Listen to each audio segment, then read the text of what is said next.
a los presentes, principalmente a Lucila, ¿no es cierto? Gracias por querer participar de esta jornada de la Semana de la Carrera de la Universidad de Atacama, ¿no?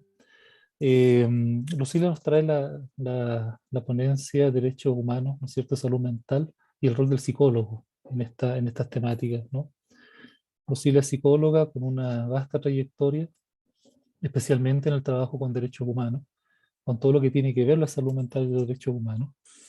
Eh, Sé que a ella no le gusta que le presente sus cargos y esas cosas, pero por protocolo. Bueno, ella es presidenta de la filial de Tarapacá, de la región de Tarapacá. También es parte de la Comisión de Derechos Humanos del Colegio de Psicólogos y también es parte de la comisión CONAPREN, ¿no? Que es la Comisión para Pacientes de Protección para Pacientes de Salud Mental, ¿no? Que resguarda los derechos de atención con las personas con salud mental. Y obviamente una vasta experiencia trabajando en el PRAI, como nos comentaba, ¿no es cierto? En COSAM, ha tenido la oportunidad de tener una actividad social bastante amplia, ¿no? Resguardando los derechos específicamente de los usuarios, personas, ¿no es cierto?, que caen dentro de estos programas de salud mental. Así que bienvenida, Lucila, agradecemos que hayas aceptado la invitación. Agradecemos también a Guido que hizo el contacto contigo para poder tenerte acá con nosotros. Y te escuchamos atentamente y agradeciéndote desde ya. Gracias a ustedes.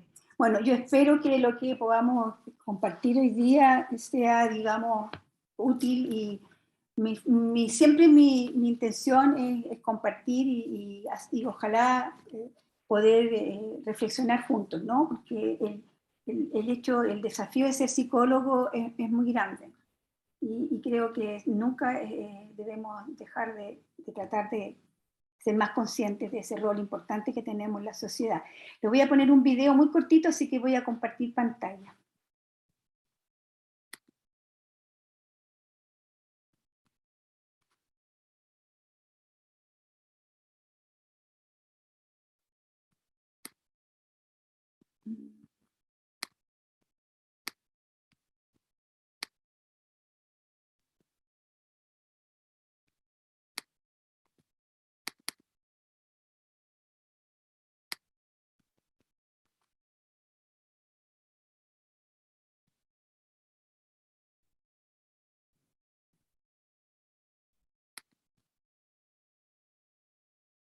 No sé si aquí me pilló esto, no me permite. A ver, ¿cómo avanzar? Video, no sé si es esto. Francisco, ¿podrías colaborarle a Lucila? A ver, espérate, aquí creo que está algo como que puede ser que me aparezca. Está en el escritorio, lo estoy tratando de poner. A ver. Acá está. Y el 25 de septiembre se vive un desalojo. ¿Ahí? ¿Se ve? ¿Lo ven ahora o no? Sí, Sí, se ve. Sí. sí se ve. Ahí está entonces. Es un video de lo que ocurrió acá en Iquique hace poco. Así que para que lo comentemos ahí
Ay, no me salió, espérenme, denme un segundo.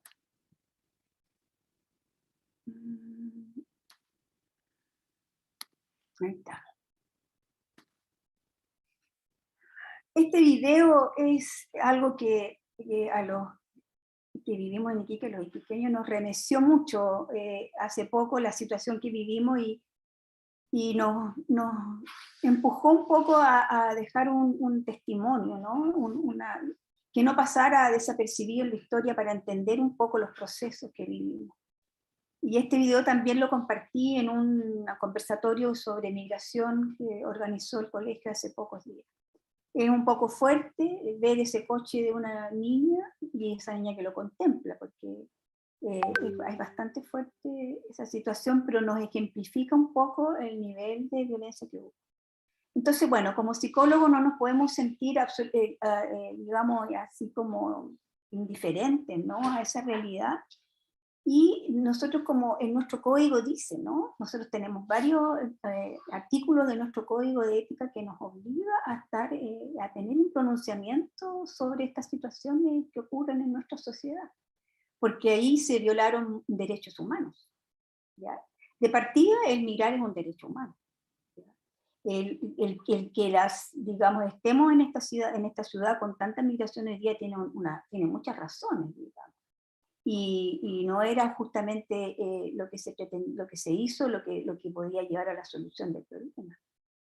Entonces, bueno, como psicólogos no estuvimos ajenos a esto y organizamos rápidamente unas acciones de ayuda, de apoyo a los migrantes, vinculamos a esta problemática con algunas autoridades disponibles para ofrecer soluciones. Por ejemplo, la gobernación que gestionó pasajes para personas que tenían familiares en el resto del país, que venían solo de paso por esta ciudad. Estuvimos ayudándolos ahí también en los lugares donde se tuvieron que quedar, digamos, algunos sitios de viaje, etc. Y bueno, también nos hacemos cargo, digamos, de que la población y la situación, digamos, las personas iquiqueñas, que sé yo, los que viven en la región también están un poco presionados. Así que igual conversaciones como para poder romper mitos y que también las personas se sientan acogidas, ¿no? Hay que acoger a todos los habitantes. No, eso fue un exceso, pero también entendemos que ahí hubo una intencionalidad de un sector específico. Los iquiqueños hemos sido siempre un crisol de cultura, siempre, porque desde la época en que esto era la trinacionalidad que había, Perú, Bolivia, Chile, ¿no? Eso era, Iquique también fue peruano, o sea, esto tiene una historia en que no ha habido nunca eso. Aquí hay muchos extranjeros, la salitrera, qué sé yo, hizo a mucha gente quedarse aquí, generar aquí el trabajo y todo. Hay croatas, italianos, españoles, una infinidad de peruanos, bolivianos, qué sé yo, de todos lados, ¿no? Nosotros siempre hemos sido y hemos compartido. Yo creo que la crisis migratoria que vivimos hoy día es algo que golpea al mundo en general, ¿no? Y es una crisis también del sistema capitalista en el mundo, ¿no? Que expulsa. Entonces creemos que tenemos toda responsabilidad para contribuir a la solución y no para generar este tipo de odiosidad y de odio y de violencia, ¿no? Entonces, bueno, nos sentimos impulsados a colaborar y la filial colaboró. Tuvimos un rol ahí que jugar. Lo último que hicimos fue despachar a las últimas, bueno, una familia venezolana hacia el sur que logramos apoyar, que tiene un hermano. Hicimos algunos apoyos con él. Así que bueno, ese video era un poco así como para remecernos y para entender de que los psicólogos no nos podemos concebir solo en una sala atendiendo a alguien, sino que tenemos que entender de que vivimos en un mundo, que tenemos un rol específico que jugar en lo que son los cambios, y siempre los cambios para la mejora, para el bienestar, para mejorar, digamos, las condiciones de vida de las personas, ¿no? Que la salud mental es fundamental en eso. Eso respecto al video, no sé si me interesa alguna pregunta, si no, yo puedo pasar a otros pequeños temas que tengo. Estoy disponible.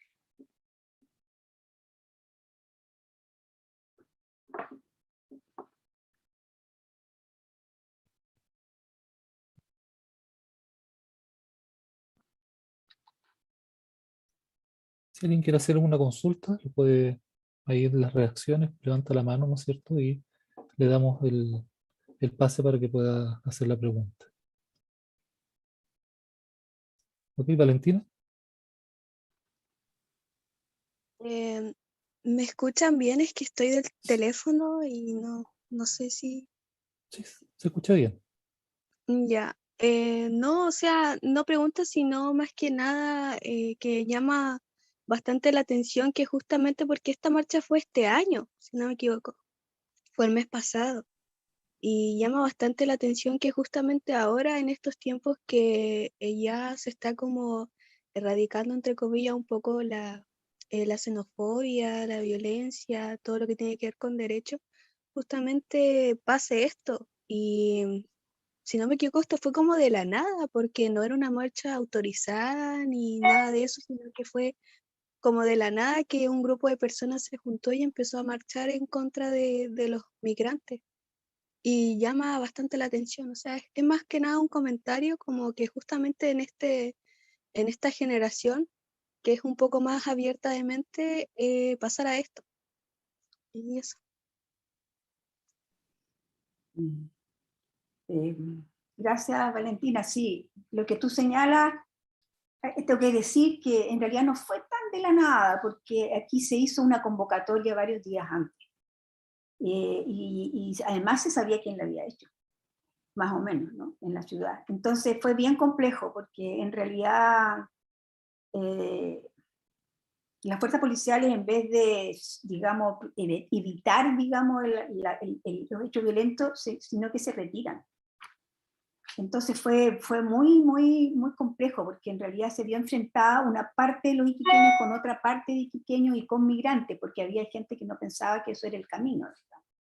Entonces fue muy complejo y creo que todavía sigue vigente, digamos, en la ciudad esta sensación de que eso fue muy retrógrado, que fue tremendo, o sea, que era increíble ver esa odiosidad, cómo pudo llegar tan lejos. Incluso gente que participó en la marcha se restó cuando lograron esos niveles de violencia. Se restó porque en realidad sintió que, si bien es cierto, tenían ellos una razón para estar en la marcha, no era eso su propósito. Así que, bueno, habían sectores un poco más digamos, agresivos y con una misión distinta.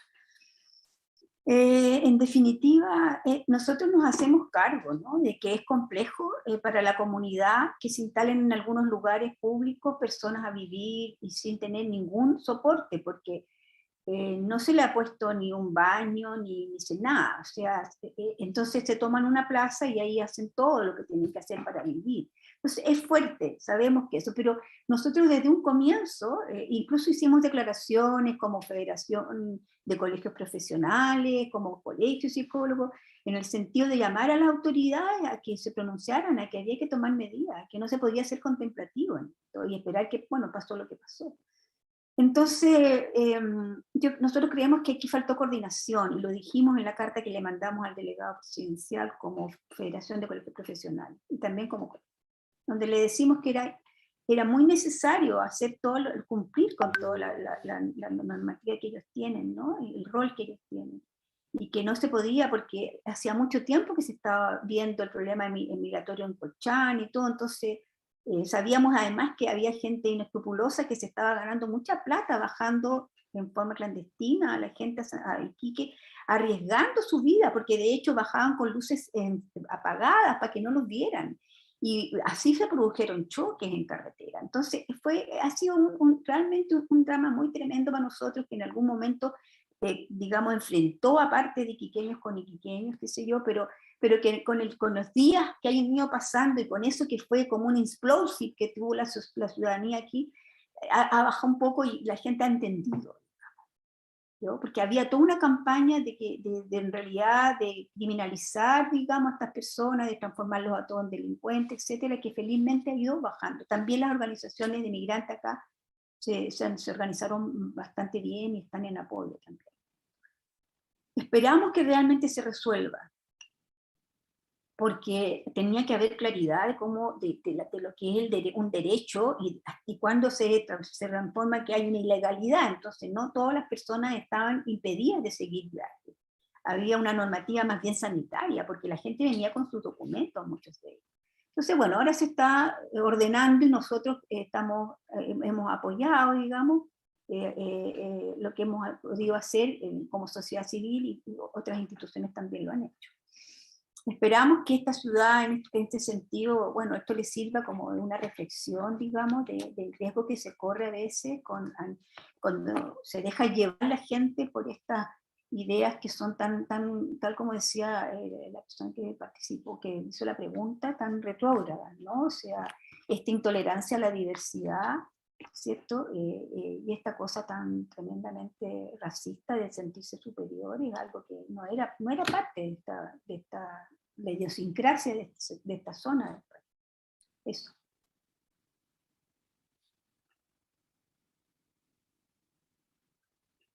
Bien, no sé si hay alguien más. Sí, ahí Pablo ¿Valentina? va a hacer comentarios. Ya, Pablo.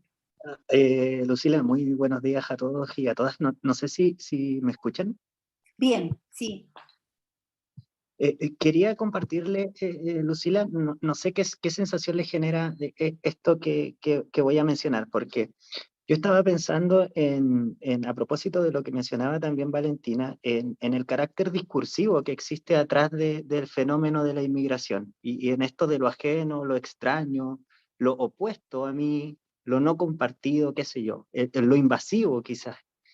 Y en ese sentido, no sé si a usted le da la sensación de que hay una institucionalidad que también polariza, digamos, en cierto sentido, y que hay una especie como de oposición, quizás no sé, en una escuela de psicología que a lo mejor también presenta disidencia en términos como de opinión en cuanto a cómo integramos al inmigrante o al ajeno, porque yo podría pensar en términos social como fuerza productiva, y no más bien como fuerza o potencia cultural. Usted nos hablaba de esto del crisol, y quizás en nuestra historia y en nuestra riqueza histórica exista una larga relación con la inmigración que no hemos valorado y que no hemos honrado, y quizás hoy en día en esta discursividad que es reduccionista y polarizada, nos encontramos también entrampados en una forma muy totalizante de ver la inmigración como le insisto, en esas palabras que estaba utilizando en un comienzo. No sé qué le parece esto, que quería más o menos como plantearlo. Sí. Sí, bueno, yo estoy de acuerdo contigo que lamentablemente no podemos obviarlo, ¿no? Existe efectivamente una tendencia desde un sector, digamos, de la población que siente esta superioridad y que ve como los migrantes como mano de obra más barata. Eso es lo concreto, o sea, y de hecho la historia ha sido que se incorporen al trabajo doméstico, a la construcción, etcétera, en esos ámbitos de la vida laboral. Se les ve así, bueno, y en realidad yo creo que eso obedece obviamente a un sistema de valores y de creencias, ¿no? Y eso no es ineludible. Sabemos que en la sociedad chilena coexistimos distintas, digamos, personas y miradas y perspectivas en nosotros, en los chilenos. Pero yo creo que como psicólogos no podemos ser parte de ese elitismo ni de ese racismo. No podemos ser parte de una postura utilitaria que vea a estas personas como algo que nos puede ser útiles, digamos, y que son de una categoría inferior a nosotros. O sea, aquí, por ejemplo, en el norte también, yo creo que en el país en general, tenemos esta cosa de que cuando se trata de lo artístico, que nos pueden gustar, ¿no? Exponentes de distintos otros países, pero es selectivo. es como porque nos gusta esa música o porque no sé qué, pero no vemos a las personas detrás de eso, ni vemos esa cultura, ni vemos qué representa, por ejemplo, esa música o esa muestra de arte de ese país X. Entonces, claro, entonces esa cosa sí reduccionista que tenemos algún sector de la sociedad es algo que debemos, ¿cierto?, trabajar. Porque no es que nos tenga que gustar, por ejemplo, que, la artesanía qué bonita, o la canción qué bonito, no sé, una canción, un guayno, no sé qué. Pero no es eso. Las personas son, las culturas son mucho más amplias, ¿no? Y yo creo que es reduccionista tener esa mirada, y además es muy peligrosa porque nos lleva a estas cosas tan fanáticas, estas posturas tan fanáticas y estos de sentirnos superiores, que es un mito en realidad. Porque yo creo que a veces como país tenemos mucho más que aprender de otros. Entonces estoy de acuerdo contigo que no podemos ser parte de eso y que los psicólogos tenemos que ser personas con un criterio mucho más amplio, mucho más respetuoso, porque yo insisto, nosotros tenemos valores y las personas que hemos estado colegiados, que estamos colegiados, sabemos que existe un código de ética que rige, ¿no? Y que eso significa, bueno, creer firmemente en ese postulado. Eso. Muchas gracias. Gracias, Tipa. Al parecer no hay más preguntas. Bien, entonces podemos seguir. Yo tengo varias opciones. Tengo cosas como chiquititas que pensé nada más que para esta oportunidad. Una de esas es contarles un poco, no sé si conocen, pero la encuesta de salud mental del termómetro. No sé cómo han visto las estadísticas, cómo estamos en ese sentido, que también creo que es importante tomar conciencia un poco de lo que está pasando a nivel país en ese sentido, nuestra salud mental. Lo otro es también ver muy rápidamente, estoy hablando de 2 o 3 láminas por cada uno de estos temas, nada más que eso, las condiciones laborales de los psicólogos. No sé si ustedes han tenido oportunidad de revisar ese estudio que se hizo, ¿no? El equipo de la UFRO con el colegio, ¿sí? Bueno, ahí también es importante que tomemos conciencia, ¿no?, de lo que nos pasa hacia adentro en este conglomerado que somos los psicólogos chilenos, que se supone que somos como 60.000. Entonces, la muestra es de 1.000 y un poco más, pero de todas maneras nos muestra un poco el efecto que ha tenido, que ha pasado en el país en estos 2 últimos años. Y finalmente, no sé si ahora o después, pero yo creo que voy a hacerlo ahora porque se liga un poquito con lo que hemos estado hablando.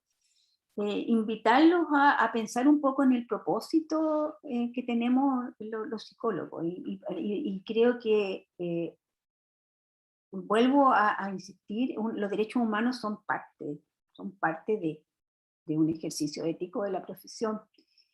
Y también, digamos, esta digamos, concepción de la salud amplia, ¿no?, como de bienestar íntegro. Salud mental como de bienestar completo, no esta cosa como de la salud mental y la salud física disociados. Nosotros somos partidarios deberíamos tener esta mirada holística, digamos, de que salud y salud mental van absolutamente relacionados, ¿no? No podríamos funcionar separados, no podemos tener en un lado bien y en el otro no, porque esto se influye. Entonces, bien, eso debería traducirse también en políticas públicas. Ya, y hoy en día en Chile no hay políticas públicas que sean tan consistentes. Lamentablemente nuestra salud mental, país, digamos, está al debe muchos años. Tenemos un 2% del presupuesto de la salud completa en el país. Y sabemos que la incidencia de la salud mental ha ido cada vez siendo más gravitante, más incidente, y no se ve eso reflejado en los presupuestos. Eso significa, por ejemplo, que los equipos de salud en las distintas regiones, sobre todo en las regiones, son incompletos. No tienen todo el equipo que deberían tener multidisciplinario. La calidad de las atenciones también no es la mejor, porque son pocos los profesionales y mucha la presión. Entonces tampoco es oportuna, y cuando no es oportuna, ni la justicia ni la salud sirven. Tiene que haber una oportunidad de la atención. Entonces, todas esas cosas son temas que como psicólogos deberíamos reflexionar, porque hay que escapar un poco de esta visión un poco idealizada de este psicólogo en un setting, con una persona al frente, o hoy día en la virtualidad, ¿cierto? Telemáticamente. Es un psicólogo que parece ser que la gente lo ve como sinónimo de psicólogo, el psicólogo clínico, pero no todos los psicólogos ejercen clínica. Aquí tenemos además distintos niveles del ejercicio clínico, o sea, también tenemos gente que tiene que trabajar todo el día atendiendo y que, no sé, pero puede atender 10 personas diarias. Entonces, son distintas realidades. Y ahí yo creo que es importante recordar para qué estamos nosotros, para qué somos, y quiénes somos los psicólogos, y por qué estamos en la psicología. Es muy breve, voy a volver a compartir pantalla. Y yo lo tengo aquí, sí, aquí está. Sí, aquí está. Entonces, vuelvo a compartir pantalla.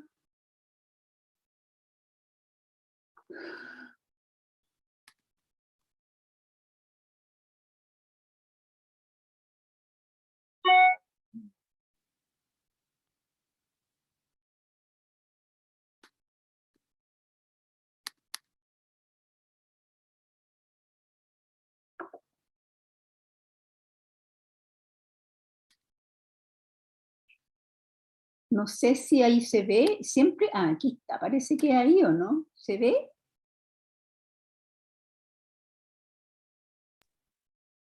Todavía no. Todavía no. No, entonces vamos a salir, no, vamos a salir de acá, a ver, denme un segundo.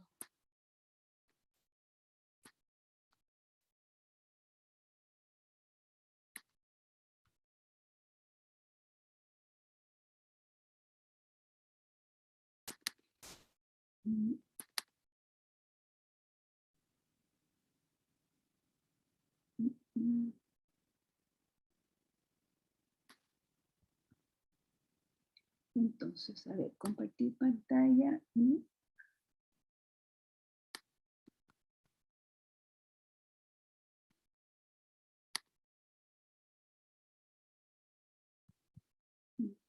caso.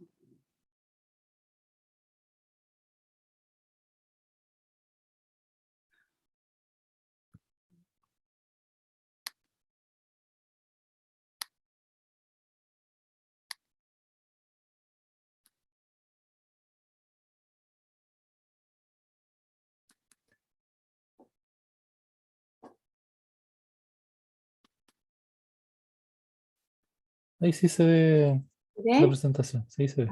Ya, perfecto. No sé si se ve bien ahí, ¿Sí? ¿sí?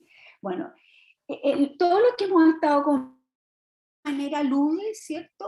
O nos lleva a pensar cómo entonces que nos vinculamos, por ejemplo, psicólogos con los derechos humanos, que nos vinculamos psicólogos con distintas, digamos, materias, ¿no? ¿Cómo es que estamos en esos temas?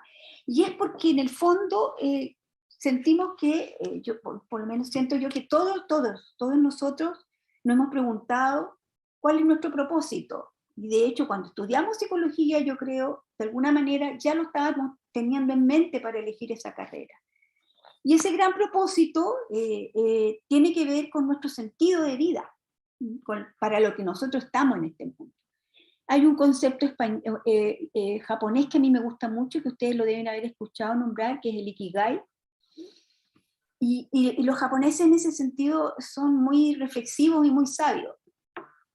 Entonces, efectivamente, yo creo que de alguna manera este diagrama recoge un poco lo que nosotros podemos estar mirando en este momento, ¿no?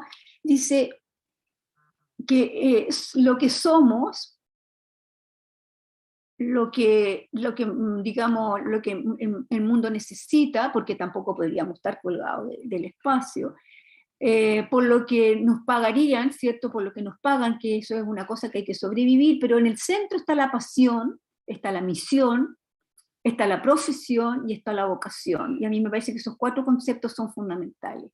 Para poder ser psicólogos tenemos que tener pasión, tenemos que tener una misión, un sentido de vida, una profesión, porque hay que hacerlo bien, profesionales de eso. Y hay que tener una gran vocación, porque estar en el servir a otros, que es nuestra misión, yo creo que hay que tener mucha vocación para eso. Y bueno, por cierto, tenemos que poder vivir de eso y tengo que ser buena en eso, y eso también tiene que ver con un principio ético nuestro como psicólogo, que es la competencia, ¿no? Para poder ejercer esta profesión tenemos que ser personas competentes, o sea, permanentemente estar, ¿cierto?, capacitándonos para hacer bien lo que hacemos, porque es muy, muy relevante el rol que nosotros tenemos, y cada día más en la sociedad. Entonces ese es el propósito que para los japoneses es el sentido de vida y es el ikigai, ya que lo resumen en un concepto. Entonces yo quiero decirles que también hay otros autores que yo me imagino que como psicólogo lo hemos visto en algún momento, como Deepak Chopra, por ejemplo, que es un tipo bastante profundo, y él dice eso, ¿no? Que todos tenemos un propósito en la vida y un don único, un talento que dar a los demás. Y eso somos los psicólogos. Y cuando mezclamos el talento único con el servicio a los demás, experimentamos un éxtasis, un júbilo, ¿no? Que es cuando nosotros salimos así, ya sea porque hemos hecho una charla, o porque hemos hecho una asesoría, o porque hemos hecho una acción, una psicoterapia, o porque hemos hecho otras intervenciones, sentimos eso, ¿no? Nos damos cuenta que nos hace sentir bien, que hemos logrado cumplir, que muchas veces sentimos que bueno, el día ya está listo, pagado con esto que se pudo lograr, ¿no? Y esa es la meta de todas las metas, ¿no? Por lo menos para en este caso, para mí como psicóloga. Y eso yo creo que me gusta mucho compartirlo, porque siento que nosotros nos contagiamos con esto, nos damos cuenta que no podemos ser de otra manera. Entonces, ¿qué pasa? Desde mi perspectiva, hay algunos valores que son fundamentales como para poder ejercer este rol, ¿no? Y que para mí es fundamental la empatía. El servicio, porque insisto, nosotros somos una profesión de servicio, de servir a otros. La ética, porque no podríamos si no ejercemos éticamente. El cambio, porque en el fondo nosotros somos agentes de cambio, nosotros hacemos que la gente se mueva de A a B, la llevamos, no es que nosotros le digamos dónde, nosotros lo que hacemos es facilitar que todas las capacidades que tiene, ¿cierto?, pueda moverla en la dirección de lo que ellos quieren lograr, que tenga mucha más conciencia y que logre cambiar lo que hoy día no la hace feliz. Eso para nosotros es fundamental. Y eso tiene mucho que ver con la inserción que tiene en la sociedad. O sea, no es solo una cosa individual, sino que esa persona también tiene que sentir de que tiene que contribuir a esa sociedad en la que vive, porque hay una reciprocidad. Y esa convivencia tiene que ser solidaria.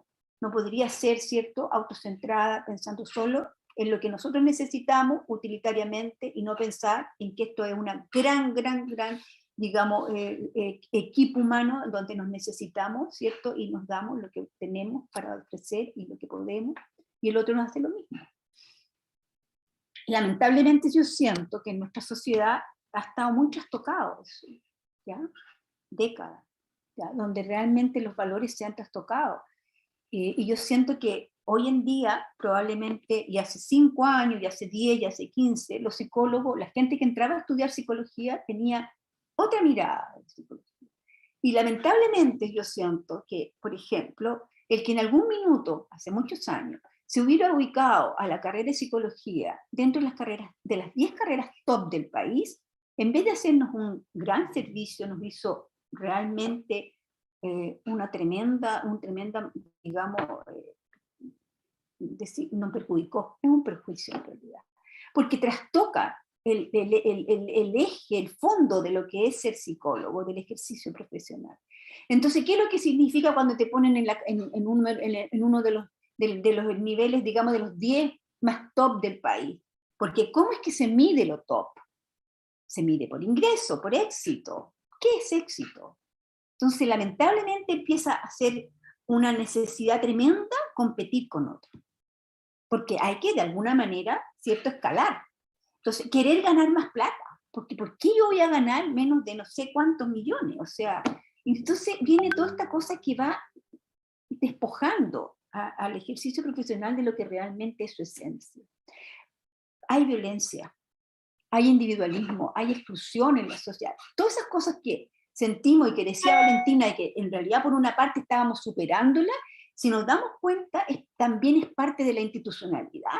Por lo tanto, nos resulta difícil zafar 100% de ella, a menos que tengamos mucha conciencia y seamos súper disciplinados para no, pero cada día no caer en ese juego, ¿no? De excluir, de la inequidad, del individualismo. La violencia no es solo la violencia física, hay mucha violencia, y la violencia institucional es tremenda.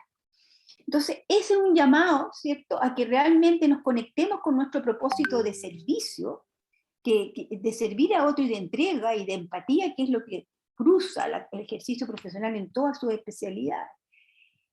Y bueno, finalmente decir que nosotros estamos viviendo como país una gran crisis y que espero que con esta crisis de la pandemia y esta crisis social que se desencadenó en los 2 últimos años, nos haya remecido lo suficiente como para reinventarnos.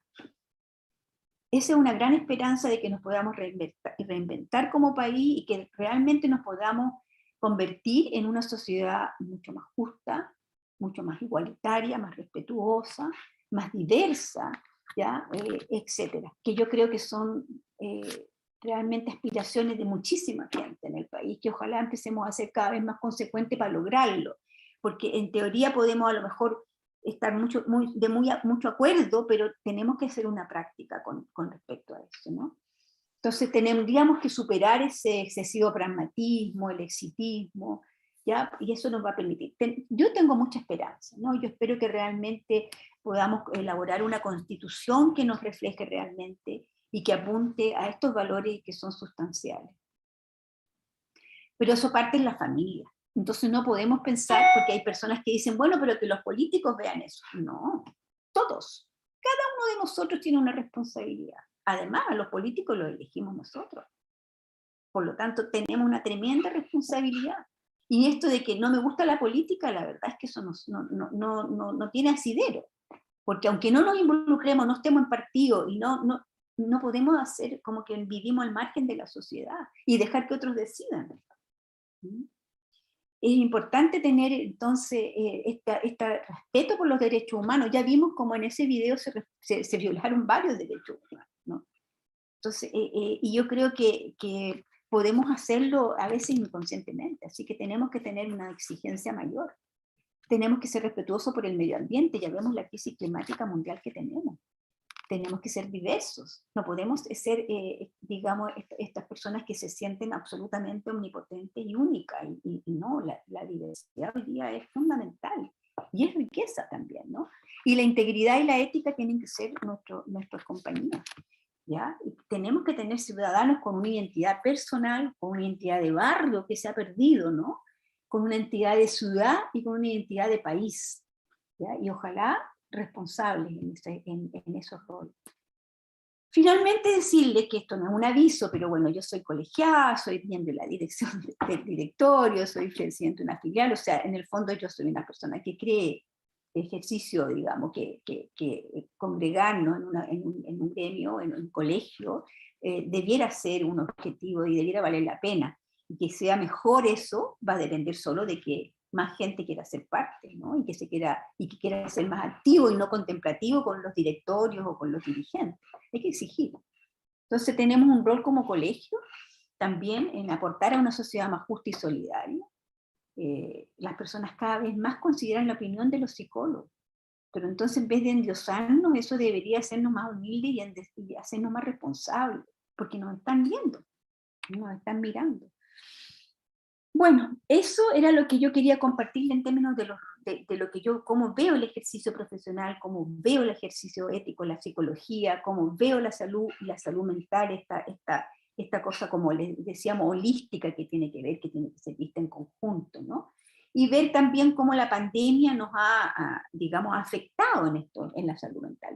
Vamos a ver, esto que estoy viendo aquí tiene un cierre, ¿no? No sé si ustedes ubican, esa es la flor de loto.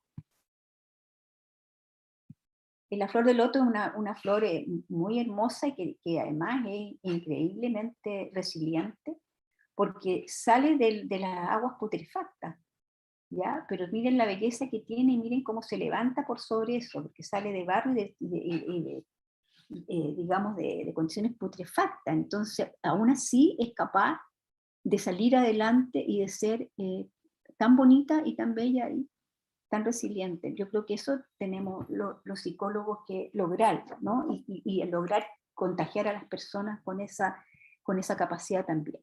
Eso era una parte y vamos a cerrarla. Y ahora yo quería compartirles algo un poquito de realidad, así como para que nos preocupemos también. No tengo claro aquí. Bueno,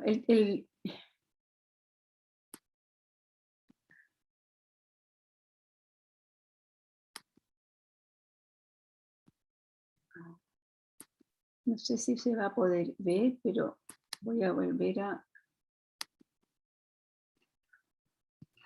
compartir.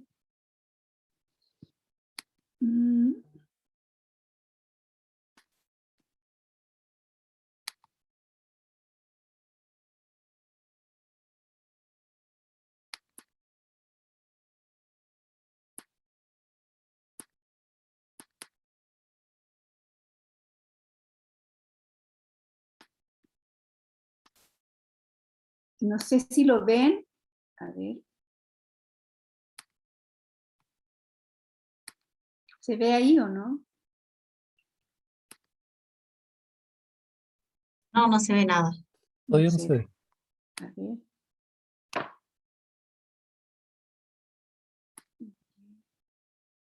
No sé cómo hacerlo, fíjate. Lo tengo aquí, pero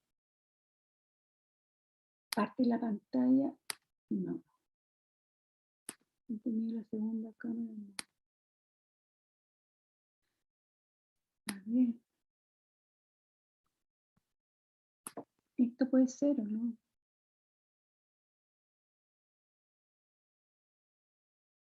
¿Eso será? ¿Se ve ahora, no? Se ve tu pantalla, Lucila. ¿Y ahí? ¿No? No. Es que primero es un documento PowerPoint o un archivo. Son unas pantallas, sí, porque no quise mostrarles toda la... Entonces lo primero que tienes que hacer es abrir primero el archivo Está bien. y después presentar tu pantalla. Entonces te reconozca, pinchas donde aparece el archivo. Aquí está la pantalla, la tengo aquí, pero no sé qué tengo que hacer para... A ver. Abajito dice compartir pantalla y te van a aparecer como iconos. Y tienes que pinchar donde aparece lo que tú quieres compartir. Ahí. Claro, ahí estás compartiendo tu pantalla. Pero estás compartiendo donde aparecen los archivos. Ya, y ahí. Porque ahí lo estoy abriendo, pero no sé por qué no me permite.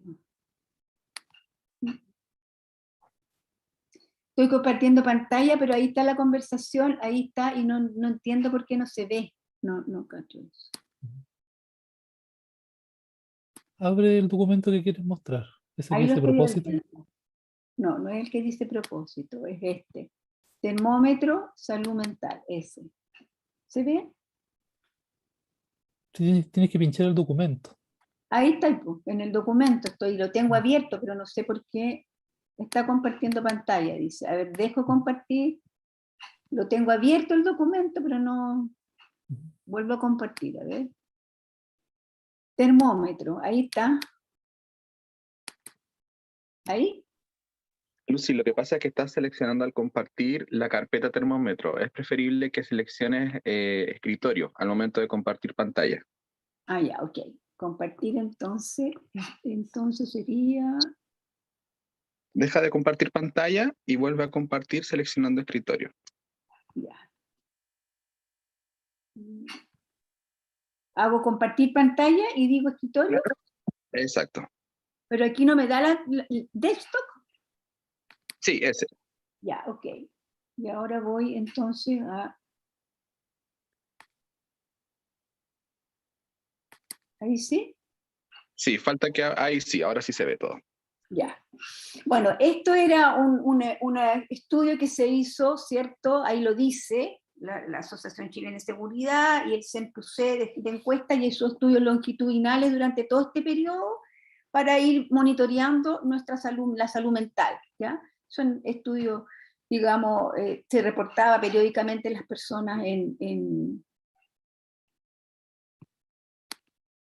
por un correo que le llegaba. Entonces ahora, esto es una de las cosas que me llamó la atención y que sentí que era interesante saber que hay un estudio que se hizo el 2021 y que muestra eso. ¿Ya? ¿Cuáles son los temores? Las cosas que preocupan. ¿Ya? Y pareciera ser que lo que más ha preocupado a las personas en este periodo y que afecta su situación, digamos, de calidad de vida, lo hace sentirse altamente estresado, es la delincuencia y la situación económica. Es lo que más impacta, los otros también. Ustedes ahí ven los 4 columnas. Pero eso está en relación directa con el nivel de estrés que tiene. Y por ejemplo, nos muestra cómo se sienten en relación a síntomas depresivos. Y eso sí que es preocupante para nosotros, ¿no? Muy preocupante. Y ahí se ve cómo en el estudio de noviembre del 2020, cada uno de esos porcentajes era más bajo. Y en el estudio que se hizo, en el corte que se hizo en abril del 2021, todos esos indicadores se han elevado. Por ejemplo, sentirse desanimado, deprimido, sin esperanza, de un 9 a un 12.1. Después de una sensación de estar cansada, de tener poca energía, de 17 a 22,3. Y así, ¿ya? De tener poco apetito, etc. Dificultad para concentrarse, dificultad para quedarse dormido, tiene que ver con los insomnios. Entonces, eso tiene que ver con nuestra salud mental y tiene que ver con nuestra calidad de vida. Finalmente, tenemos que es el estado de ánimo, y ahí también vemos los 3, digamos, momentos en que en julio del 2020, en noviembre del 2020, en abril del 2021, cómo ha ido cambiando. Entonces, bueno, esto era un poco para que nos hiciera reflexionar de que hay porcentajes importantes en esta muestra de 1000, no, creo que bastante más, no me acuerdo exactamente, pero son bastante más porque esto es un monitoreo que hacían casi todos los días. Bien, eso era una cosa cortita que yo les quería mostrar respecto a la situación de salud mental. Contarles, por ejemplo, que acá en Iquique efectivamente se ha aumentado bastante la cantidad de personas que necesitan ser atendidas y que obviamente los sistema público y el privado se ven bastante presionados. Digamos. El privado, bueno, la gente tiene solamente que puede acceder a ellos, digamos, porque tiene una mejor situación económica, pero el público es el que colapsa, y como no se ha podido, digamos, reforzar, han habido varias iniciativas de atención gratuita, ¿ya? Porque no había otra forma, digamos, de poder contener. Nosotros como filial tenemos una, todavía, desde abril del año pasado hasta ahora, todavía ingresa gente. Hubo un pic, efectivamente, pero este año sigue ingresando gente. También sabemos que la UTA también tiene otra iniciativa, y también hay iniciativa menor de otras instancias, digamos, de la sociedad civil. Entonces, eso nos está diciendo de que los psicólogos somos demandados, no son solamente los clínicos, también se los demanda en distintos tipos por consejería, por asesorías laborales también, porque la gente en los trabajos también se preocupa del clima, ¿cierto?, de las personas, de las condiciones laborales, de cómo les ha afectado, por ejemplo, el trabajo, tener que volver a lo presencial o el trabajo telemático. Son situaciones de cambios bruscos, que no todas las personas han tenido capacidad de adaptación a eso. La resiliencia no es algo que sea parejo. Por lo tanto, el trabajo nuestro como profesión, como psicólogo, y futuros psicólogos, los jóvenes, yo creo que es un tremendo desafío porque nos damos cuenta, ¿cierto?, que situaciones como crisis, como situaciones específicas que se están viviendo, que en el mundo yo siento que estamos viviendo situaciones muy, muy particulares que demandan mucho. Por lo tanto, creo que nuestra profesión es una profesión bonita, hermosa, de servicio a las personas, y vamos a hacer una profesión que va a estar siempre, siempre vigente, digamos.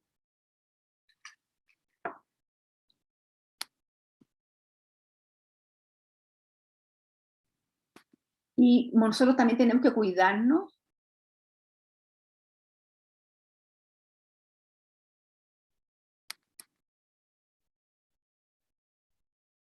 Siguen ahí, se sigue compartiendo, ¿cierto?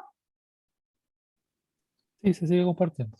Y ese es el otro estudio que se hizo de las condiciones laborales de los psicólogos, digamos, nosotros como instrumento, cómo estamos, digamos. Y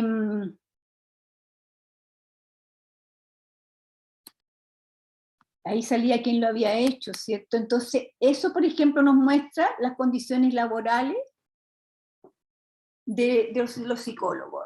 Aparece como bastante positivo en general esa lámina, ¿no?, donde nos dice de que en realidad los psicólogos no nos demoramos mucho en encontrar trabajo. Pero yo diría que eso depende en qué buscamos, ¿no? Y probablemente sea el trabajo clínico el que más se demande, ¿no? Pero lo importante no es solamente ver si se encuentra o no se encuentra trabajo y cuánto nos demoramos, sino de qué tipo de contrato. Y ahí es donde yo siento que muestra la debilidad de la situación, ¿no? A pesar de que se supone que somos una carrera súper top, miren el porcentaje de personas que tienen que trabajar a honorario. Estas personas honorarios sabemos exactamente lo que eso significa, ¿no? Cuáles son esas condiciones de trabajo real, digamos. Entonces, eso es una incertidumbre permanente, cada año. Luego están los de planta, que son muy pocos, y los a contrata, que son iguales de poco, y después hay un 10% que dice otro. Entonces, eso también nos dice de que no tenemos que creer mucho en los mitos. Nosotros, yo creo que como psicólogo no necesitamos hacer una carrera top. Si ejercemos éticamente, si respondemos realmente a nuestros valores, a los principios, yo creo que la gente lo va a entender y lo va a buscar en los distintos niveles, ¿no? En todas las especialidades. Y yo creo que eso es más satisfactorio. Ahí hay los resultados de varios estudios, en el mismo estudio de condiciones laborales, ahí dicen, ¿no?, que indican que la satisfacción con la vida se relaciona con la salud, con las relaciones personales, con el ingreso o con la situación económica. Generalmente esas son las variables que se consideraron. Y finalmente ahí se concluye que la satisfacción con la vida de las psicólogas y psicólogos que participaron en este estudio, que fueron 1000 y tanto, 1100, se ubican en un nivel medio. Bueno, igual ahí dice, ¿no?, en cuanto a porcentaje, un 44 está totalmente satisfecho, un 33 se encuentra totalmente insatisfecho. Entonces, igual uno se pregunta, bueno, ¿y esto de ser carrera top entonces no influye? Porque si fueras carrera top, qué sé yo, eso significaría de que deberíamos estar todos, una gran mayoría, muy conformes, pero la verdad es que no nos tenemos que creer el cuento. En realidad no es tan así. Bueno, después aquí hay una gráfica que muestra que a medida que se gane una cantidad de dinero como psicólogo, aumenta el temor, ¿ya? O baja el temor. Entonces, las personas que ganan alrededor del 1.000.000 de pesos tienen muy poco temor, ¿ya?, a la pandemia. No así a medida que, tienen más temor a la pandemia, mucho temor, y en la medida en que aumenta el ingreso va decreciendo. Bueno, eso parece bastante lógico porque en la medida en que las personas sienten que tienen más ingresos, tienen más posibilidades de recurrir, ¿cierto?, a una salud privada o de distintas formas a cuidarse mejor, ¿no?, a tener mucho más autocuidado. Entonces esa gráfica es muy real, digamos, de lo que uno esperaría que pasara. Y finalmente,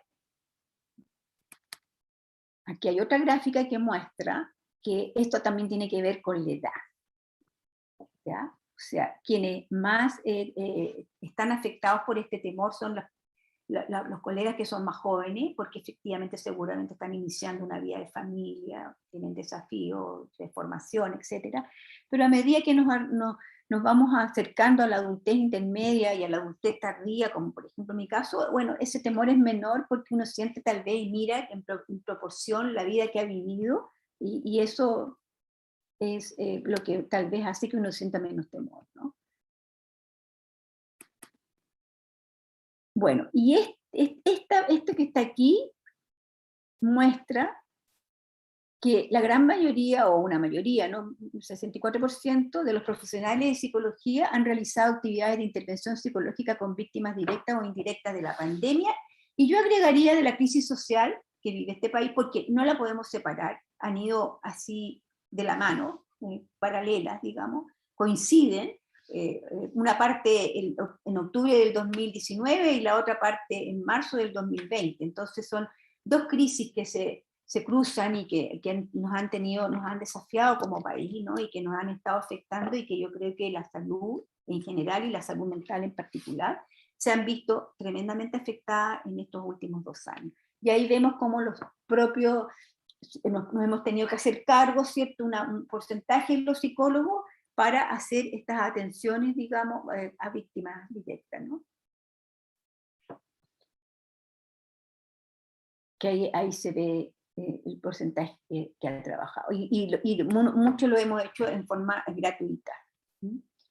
Bien, eso era lo que yo tenía como pensado, como información, y más bien quedar como abierta a lo que ustedes quieran, digamos, abrir un poco más, profundizar un poco más, pero son los temas en los cuales yo he estado involucrada y me convocan.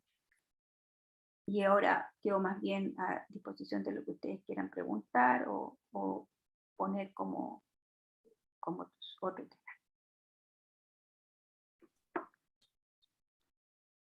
Bien, se deja el espacio a preguntas y también preguntas que pueden dirigir a través del chat.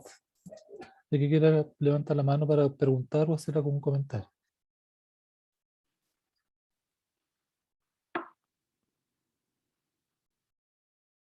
Óscar.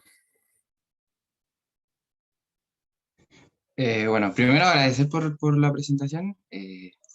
Igual me hace mucho sentido porque obviamente yo igual estaba en Iquique y se da, con lo que usted decía, mucho se da como la interculturalidad de estas 3 naciones.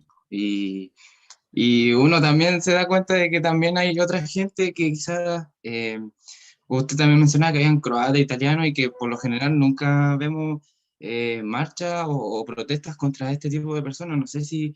Eh, no sé si a mí me da la impresión de que es más por la situación socioeconómica y por el color de piel, más lo que genera indignación a un cierto grupo de la población, que el mismo hecho como de ser de otras naciones que, entre comillas, o en la historia se declaraban como superiores, ya sea por su color de piel, por su color de pelo, o por las riquezas que tienen acumuladas en su país.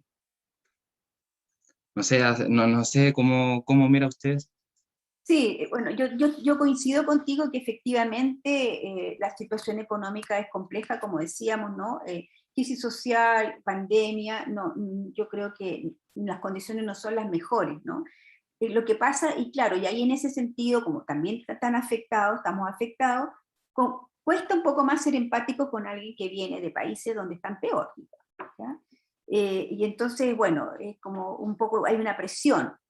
Y lamentablemente, digamos, el que las autoridades no hayan actuado a tiempo, no hayan, digamos, ordenado la situación, también significó lo que tú dices, ¿no? Que las personas se sintieron un poco pasadas a llevar y tuvieron que ver lugares públicos convertidos digamos, residencias ahí en carpa o al aire libre de la gente. Entonces, claro, yo creo que eso es complejo, ¿no? Y cuesta un poco que la gente esté como mucho más abierta, porque está presionada por la propia pandemia, porque está presionada por que aquí, por ejemplo, en esta región hay déficit habitacional enorme. O sea, de hecho la gente se va a vivir al hospicio y hace tomas en el desierto, digamos, se toma sitios de riazo. Entonces, esta gente que son las personas migrantes, un poco también han tenido que ir haciendo ese camino, y bueno, en principio parten por la ciudad, los lugares que están vacíos, digamos. Pero yo creo que fue tan fuerte lo que pasó que remeció a todo el mundo, entonces como que se aplacó un poco.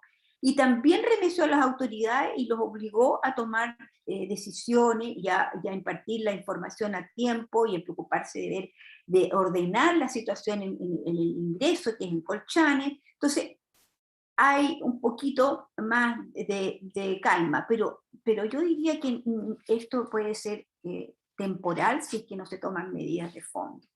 Efectivamente, la convivencia se hace compleja, se complejiza porque la situación económica está compleja. Entonces, claro, de repente lo pueden ver como personas que compiten con sus propias fuentes laborales. Pero yo creo que aquí por lo menos se ha aplacado un poco, y las organizaciones migrantes y la sociedad civil, distintas organizaciones como nosotros, por ejemplo, también hemos digamos, tratado de mostrar esta otra mirada y reencontrarnos con esta solidaridad que siempre ha existido. Y espero que lo logremos y que nunca más vivamos lo que vivimos, y que efectivamente se pueda controlar el flujo. Se tiene que tener una mirada país respecto a eso. Nosotros no somos una isla, así que hay que tener ahí claridad de cómo se va a enfrentar para adelante. Eso, porque en realidad los flujos migratorios no van a parar. Gracias a ti, Oscar.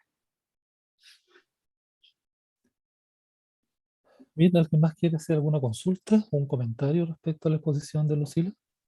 Yo quiero hacer un comentario. ¿Okay? Muy buenos días, Lucila. Buen día, Andra. Estaba haciendo reflexión en torno al segundo punto que tú señalaste el día de hoy. Tú mencionabas esto de la gran cantidad de alumnos que entran a la carrera de psicología, y de alguna forma cómo todo esto de una u otra manera lleva a que se dé una gran competencia a nivel del gremio, a nivel de los colegas, ¿cierto? que van egresando de las carreras.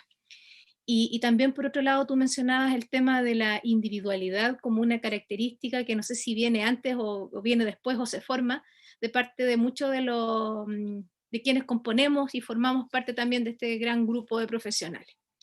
Entonces, pensando en esto, es que quisiera consultarte a ti, ¿cómo tú consideras que pudiera ser una temática a abordar desde lo que es la academia, desde lo que es también la formación que nosotros damos a los alumnos? ¿Cómo, si tú has tenido algún tipo de experiencia en esta línea, cómo lo has hecho y qué desafíos tenemos en esto? Bueno, yo creo que el rol docente es fundamental. Bueno, yo creo que es muy importante hacer esta jornada de reflexión, porque en realidad yo creo que muchos jóvenes se suman a esto y asumen un rol y asumen una forma de vivir la profesión, pero mecánicamente, porque es un poco lo que miran, lo que ven, qué sé yo, lo que respiran, lo que el ambiente país se ve. Entonces, yo siento que si hay muchas instancias de reflexión, de hacer que las personas tengan esta vida interior y se cuestionen realmente de quiénes son, por qué, para dónde, cómo y para qué, entonces es más, eso va a facilitar.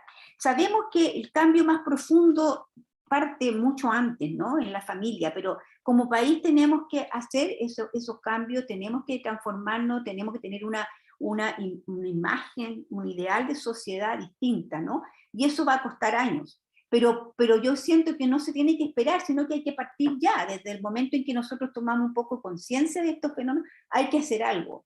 ¿Ya? Y por lo menos como nosotros, como psicólogos, que somos agentes de cambio, tenemos que cuestionar, y yo creo que en la instancia que tenemos con los estudiantes debiéramos ayudarlo y debiéramos proporcionarles el espacio para que ellos reflexionen y se den cuenta, ¿no? De cómo hay una competencia que a veces está solapada, de cómo muchas veces, voy a extremar, digamos. Muchas veces es esta cosa de sentir de que yo soy mis títulos. Yo soy mi diploma, mis cartones, mis títulos. Yo siento que no es así, ¿no? Yo creo que uno tiene que primero ver la calidad humana, tiene que asumirse ahí, digamos. ¿Ya? Y en ese sentido no perder nunca de vista, ¿no? No perder el rumbo. Nosotros hemos sido testigos muchas veces en estos últimos años de situaciones tremendas en las que se han visto involucrados psicólogos o psicólogas. Entonces eso nos está diciendo de que los cartones así, porque sí, no son necesariamente sinónimos de calidad de profesión, calidad de vida o calidad de persona, no necesariamente. Entonces, también eso hay que hacerlo, hacer ese cuestionamiento para que los jóvenes entiendan eso. Entonces, no se trata de acumular títulos en la pared, sino que se trata de ser cada vez mejor persona y mejor profesional. Y no necesariamente voy a ser mejor profesional porque acumulo títulos si es que no soy una persona íntegra, una persona que por ejemplo, es consistente con todos esos valores y por lo menos en el caso del colegio, con todas las normas éticas que nosotros tenemos que tener. Entonces, uno no puede soslayar eso. Tenemos un rol que jugar.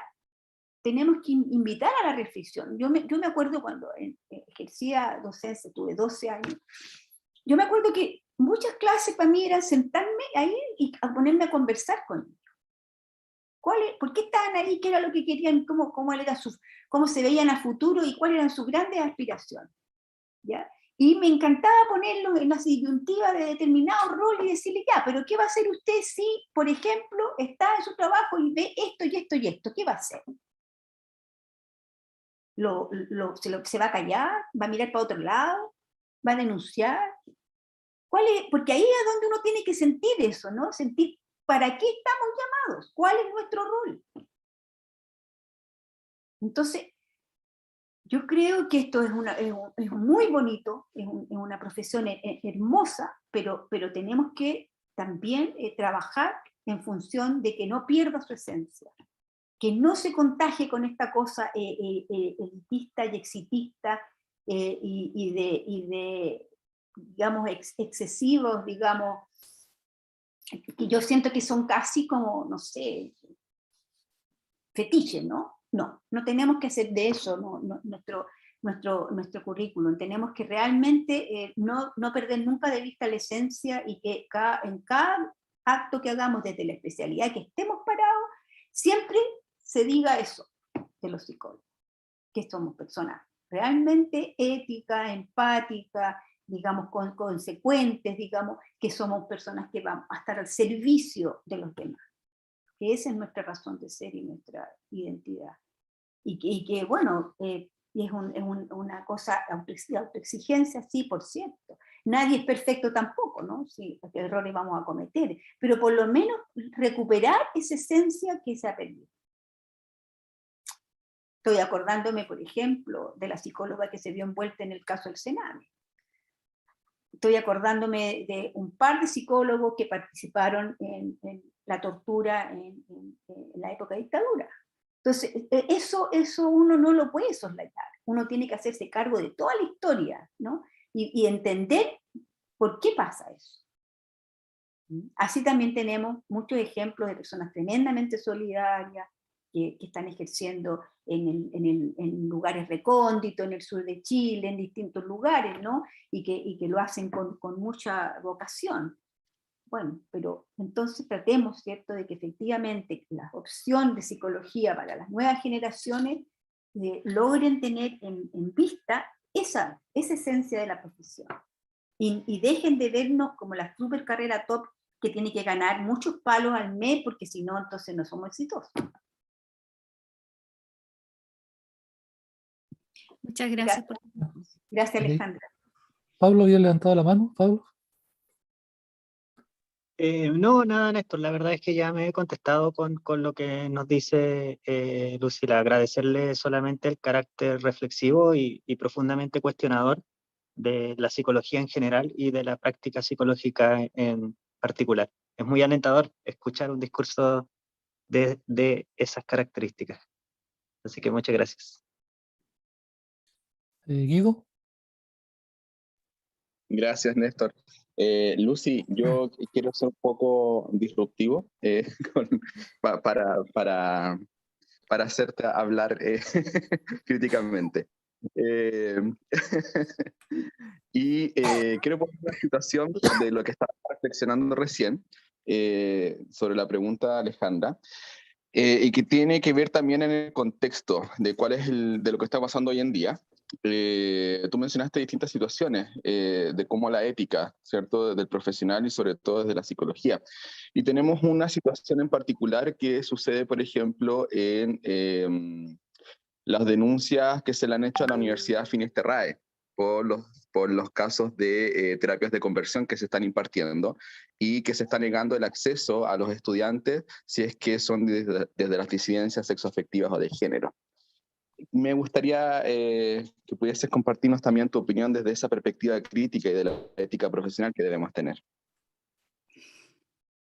Bueno, qué mejor ejemplo que la falta de diversidad, pues, ¿no? Eso es una absolutamente claro, digamos, de que son personas que no se adhieren a una mirada de respeto por la diversidad. Entonces, es como el racismo, ¿no? O sea, somos nosotros los únicos que somos normales, adecuados, los mejores. Los demás son personas, digamos, enferma, distintas razones pueden dar distintos adjetivos para eso, pero bueno, yo por supuesto no soy parte de eso, ¿no? Yo creo que eso obedece, ¿cierto?, a una mirada muy de mucha superioridad y que yo no la quiero, digamos, asociar a ciertas ideologías, pero que inevitablemente uno no puede olvidar el nazismo. Y entonces es inevitable que de repente se acuerde, digamos, de esas épocas macabras, ¿no? Y además pensar de que puedan resurgir posturas de esa naturaleza. Nosotros como colegio emitimos una declaración, ¿no? Nosotros, todo lo que tenga que ver, digamos, con el género y la diversidad, nosotros somos parte, ¿no? Y vamos a promover el respeto por, y así lo concebimos. Y eso tiene que ver con nuestra ética también, porque tenemos que ser consecuentes, ¿no?, con esa tolerancia y ese respeto por la diversidad. Como dice Guido, nosotros vamos a seguir, digamos, muy atentos a la evolución de esto. Tenemos incluso como la solicitud, la carta, que es como lo solicitan nuestros diputados de la información. Lamentamos mucho que un rector de una universidad se haya visto impelido a tener que entregar esa información, que es una violación, ¿cierto?, al derecho, a la privacidad, etcétera, no debiera ser. Pero bueno, yo creo que son tiempos que estamos viviendo, ¿no?, que son tiempos así, pues, de posiciones opuestas, de que la sociedad empuja los cambios, ¿cierto?, y porque queremos ser mejores personas, porque queremos ser mejores sociedades, porque queremos tener un país y un mundo mejor, pero hay un sector que se resiste, ¿ya? Hay un sector que se resiste y que ejerce presión, ¿ya? Y que en el fondo no es tan raro, porque si uno empieza a ver, todo este tipo de violencia viene de determinados grupos humanos que tienen una ideología que sustenta esta posibilidad. Entonces tenemos que hacernos cargo, ¿no?, de eso, y tenemos que ser, por eso tenemos que trabajar mucho en ser nosotros consistentes y coherentes y tener políticas públicas y fortalecer, digamos, todo esto, porque si no, esto se va introduciendo. Por ejemplo, me parece insólito que una universidad tenga esa autonomía. ¿Ya? Es tremendamente contraproducente, así que yo creo que esto que está golpeando en estos momentos va a significar una revisión completa, ¿ya? Porque aquí hay valores fundamentales que están siendo violentados. Entonces, una casa de estudio no puede, digamos, ser parte de una ideología de ese tipo. No podría ser autorizada, ¿no?, porque yo siento que es atentatoria, digamos, contra valores básicos. Así que me parece bien, Guido, que tú pongas en el tapete eso. Mira, se me había pasado que efectivamente eso es atentatorio de derechos humanos fundamentales y que tenemos una declaración como colegio que emitimos. Parece súper bien que lo hayas mencionado, porque creo que bueno, ahí los psicólogos tenemos, también estamos confrontados, ¿no? O sea, ¿cómo vamos a ver esto? ¿Cómo vamos a ver la diversidad? ¿Vamos a obligar a las personas a que sean o sexo masculino o sexo femenino? No nos vamos a abrir nunca a eso. O sea, esos psicólogos tienen que hacer esa reflexión y a lo mejor sentir que están equivocados y cambiarse de profesión nomás.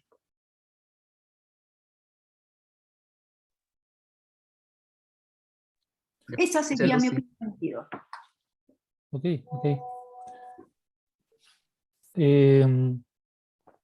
No sé si la última opinión, el último comentario para Lucila. ¿Alguien quiere dar la última reflexión o la última pregunta? ¿No? Bien.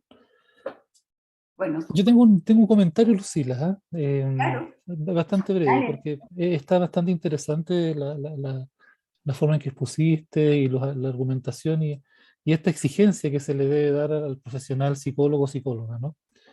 Pero quiero mirarlo desde el punto de vista del profesional, ¿no? ¿Qué pasa con nuestro propio autocuidado, ¿no? Porque así también los sistemas son súper exigentes, nosotros no vivimos en el trabajo que hacemos como docentes.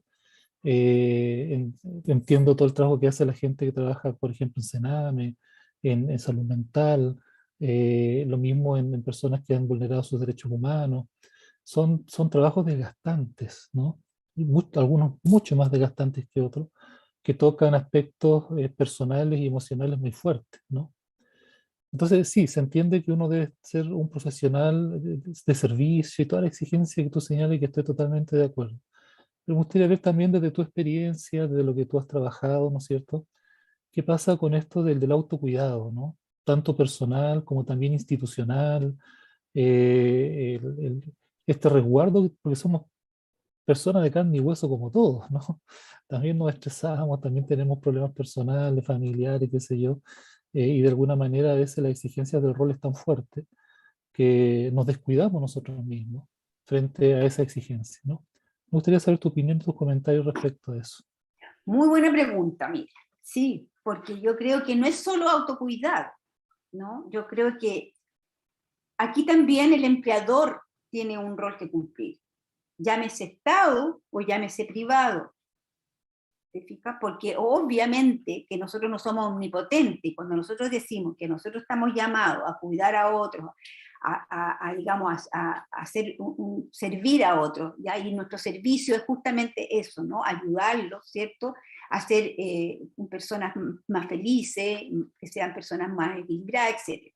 Bueno, a encontrar su razón de ser y a ser mejores en eso. Pero claro, como tú bien dices, eso cansa, ¿no? Bueno, obviamente el autocuidado uno lo tiene que tener, ¿no? Porque eso es una como obligación mínima y uno sabe cuáles son aquellas actividades en las que uno se logra relajar, se logra sentir mejor. Entonces, no debiéramos olvidarnos que tenemos que incluirla en nuestra rutina. O sea, si es una actividad física, por ejemplo, debiéramos hacerla, no debiéramos suprimirla o pasarla por alto por otras cosas, ¿no? Debiéramos ser disciplinados en eso.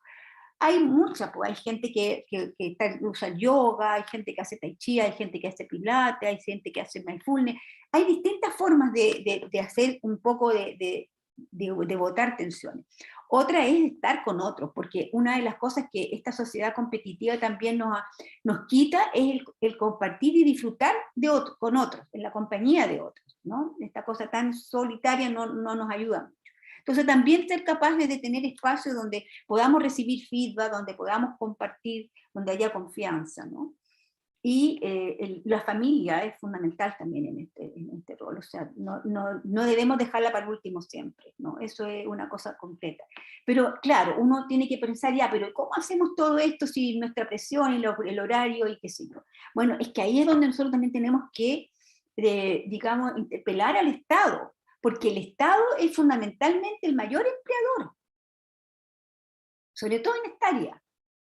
¿Ya? Y yo creo que se tiene que hacer cargo, o sea, el autocuidado de los equipos tiene que estar como parte del ejercicio de las profesiones, en los distintos estamentos, digamos, en los distintos dispositivos de salud mental.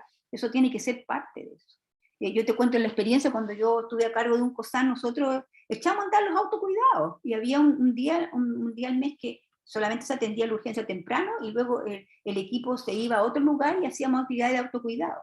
Y bueno, y ahí aprovecho también para aprender de la experiencia de que tampoco se pueden trastocar esas instancias, porque pareciera ser que cuando la ponemos en una como rutina, después también puede ser que eso sea una actividad más y que pierda la esencia.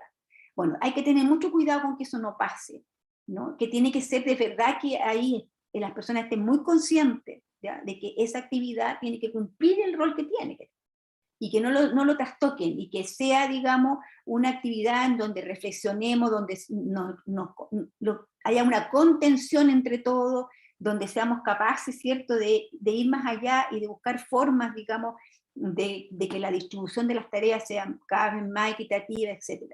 Esos autocuidados son necesarios y el Estado tiene que aceptarlos, tiene que financiarlo, tiene que incluirlo, es más, tiene que incluirlo.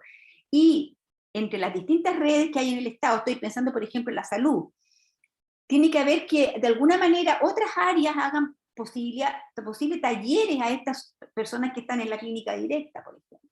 Y también se hagan talleres a los otros. Aquí tiene que haber una mirada holística, una mirada de conjunto. No hay cosas así aisladas y que la salud pública sea puros entes aislados y que un COSAN sea un COSAN. Y no, aquí tiene que haber una mirada de red. Todos somos parte. Y en la salud, y en el área privada, en las distintas, digamos, roles de la profesión también. O sea, un psicólogo, porque trabaja en el área laboral, también puede fundirse, también requiere el autocuidado, y también ese empleador requiere que se preocupe del bienestar de ese psicólogo, no solo del bienestar de los demás, el bienestar del psicólogo también es importante. Entonces, creo que es un deber nuestro exigir eso, en los lugares donde estemos, sean también las instancias de formación, como las universidades, todas, porque el ejercicio profesional en general es muy demandante. Y si están formando, ¿cierto?, nuevos grupos de psicólogos, bueno, tenemos también el desafío de que en esa facultad también hay un espacio donde se pueda reflexionar, donde se puedan ver las condiciones laborales, donde se pueda...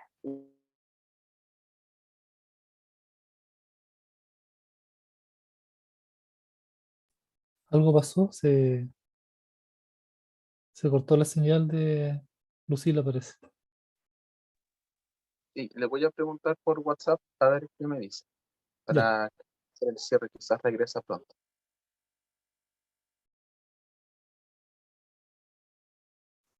Yo creo que con esto hacemos el cierre, Paulina, ¿no? Con este último comentario. Sí, hacemos el cierre porque ya viene la siguiente actividad y estamos ahí justitos con el tiempo.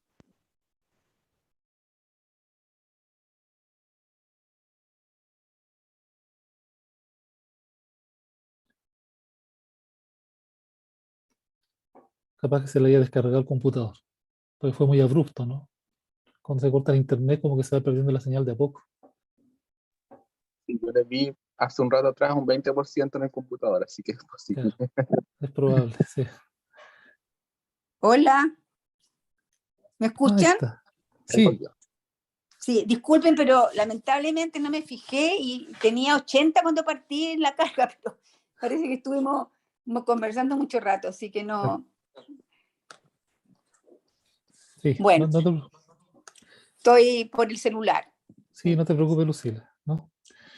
No sé Bueno, si en esa dirección te respondo, digamos, sí, de bastante que eso bien. hay una responsabilidad que es individual, pero también hay una responsabilidad del empleador, porque todas las personas requieren, los psicólogos no somos máquinas tampoco, ¿no? También requerimos de todo eso, y entonces ahí hay una responsabilidad que se cruza y que es importante no perderla de vista.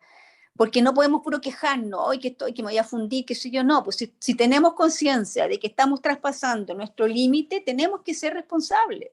Y el Estado tenemos que estar ahí encima, porque sabemos que el Estado, bueno, lamentablemente en el caso de muchos psicólogos, las condiciones laborales no son las mejores, pero ahí es donde tenemos que estar organizados, ¿no? Ahí es donde tenemos que ser fuertes y organizarnos, porque cuando enfrentamos solo a todo este tipo de cosas, no ayuda, ¿no? Si las enfrentamos en forma organizada, si por ejemplo estamos como colegio enfrentándolas, sería distinto, ¿no? Porque ahí tendríamos un poco más de fuerza. Ese Ok. podría ser. Muchas gracias, Lucila. ¿Ah?